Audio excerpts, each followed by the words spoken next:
আমি বললাম তো যে আমি একটা অন্যান্য সাধারণ দিনের মতোই জন্মদিবসটা ওরকমই, আমি আলাদাভাবে বিবেচনা করি না কখন।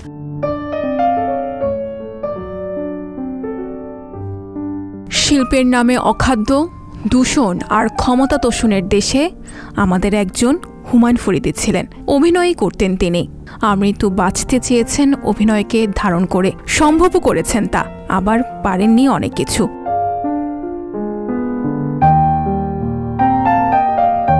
আজ 29 মে তার জন্মদিন। মাত্র 59 বছর বয়সে নশ্বর জীবন থেকে অনন্ত লোকে পাড়ি জমিয়েছেন। ইতোমধ্যে কেটে গেছে হুমায়ুন ফরিদীহীন 11 বছর। তার শূন্যতা হাড়ে হাড়ে টের পাচ্ছেন শিল্পবোধ সম্পন্নরা।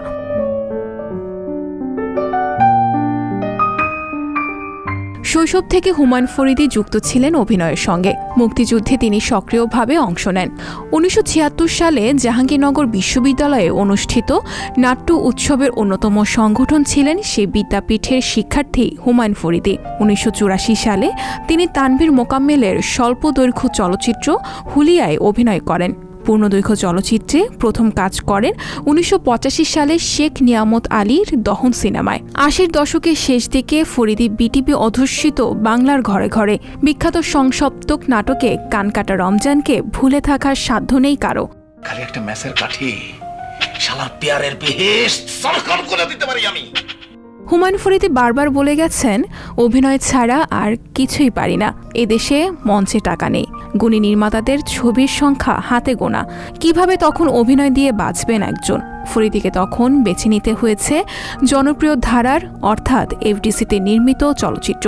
কিছুক্ষণের মধ্যেই আপনার বাড়িতে ডাকাতি হবে, তাই আমরা ইনফরমেশন পেয়ে আপনাকে সেভ করতে এসেছি। নিজের অভিনয় দিয়ে সিনেমা বদলের স্বপ্ন ছিল তার। ইন্ডাস্ট্রিতে অপ্রতিদ্বন্দ্বী খলনায়ক হয়ে ওঠেন তিনি। নায়িকা নন, নায়ক নন, খলনায়ক হুমায়ুন ফরিদীর অভিনয়ের দাপটে সিনেমা হল ভরে যেত। অর্জন করেছেন জাতীয় চলচ্চিত্র পুরস্কার, ভূষিত হয়েছেন মরণোত্তর 21 পদকেও। আমি তোর কি পুরস্কার দেবো? ওর কি পুরস্কার দেবো রে? পুরস্কার একটা আছে পুরস্কার। সব বিচারে শিল্প আঙ্গিনায় হুমায়ুন ফরিদীকে মনে হয় একাকী সংসপ্তক। মুক্তিযোদ্ধা পরিচয় ভাঙিয়ে দেশের বিরাজমান সংস্কৃতির জগতে পাণ্ডা হওয়ার কোনো বাসনা তার ছিল না। হয়তো আবৃত্তি নিয়ে হতে পারতেন আরও যত্নবান। তোমাকে দিলাম ভুবন ডাঙার মেঘলা আকাশ, তোমাকে দিলাম বোতামবিহীন ছেঁড়া শার্ট আর ফুসফুস ভরা হাসি। আর্থিকভাবে সামর্থ্যবান হওয়ার পর হয়তো মঞ্চে নিয়মিত হতে পারতেন। ভীষণ টিম ওয়ার্ক শূন্যতায় অভিনেতার একক কিছু করার থাকে না। স্পষ্টভাষী ফরিদী তাই চলেছেন নিজের ইচ্ছায়, নিজের জীবনে। বাংলাদেশের গর্বের এই অভিনেতার জন্মদিনে তার প্রতি অনন্ত শ্রদ্ধা। Life is nothing but a journey towards death. মৃত্যুর দিকে ক্রমাগত এগিয়ে যাওয়ার নামই হচ্ছে জীবন।